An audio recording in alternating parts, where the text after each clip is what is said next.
Panvision TV presents. সকালবেলা পানি খাওয়ার মানে সুন্নাহ সম্মত বিধান কি?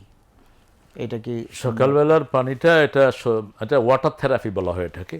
এটা শরীরের জন্য অত্যন্ত উপকারী এবং পৃথিবীর অধিকাংশ ডাক্তাররা এটা মনে করেন, বিশেষ করে বাংলাদেশে ভারতের সবচেয়ে হার্টের ডাক্তার যাকে যাকে ওয়ার্ল্ডে খুব ফেমাস হিসেবে তিনি আছেন তিনি বলেছেন ওয়াটার থেরাপি যদি কেউ করে সকালবেলায় খালি পেটে 3 গ্লাস পানি, তাহলে এরপরে কিছুক্ষণ পরে শুধু চা, কোনো চিনি টিনি না, জি তাহলে তার হার্ট এবং শরীরের অন্যান্য অর্গানগুলো কমপ্লিটলি ভালো থাকবে এবং কিডনি লিভার সহ এগুলো কখনো রোগাক্রান্ত হবে না।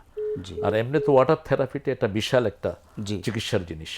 আমাদের দেশে মানুষের অধিকাংশ রোগী হয় ও পানি থেকে, পানিবাহিত, জি। পানি খায় না, কম খায়, সেজন্য এটা অত্যন্ত ভালো জিনিস। এবং রাসূল সাল্লাল্লাহু আলাইহি ওয়াসাল্লাম নিজেও পানি খেতেন, পানি খেতেন, যখনই সুযোগ পেতেন পানি খেতেন।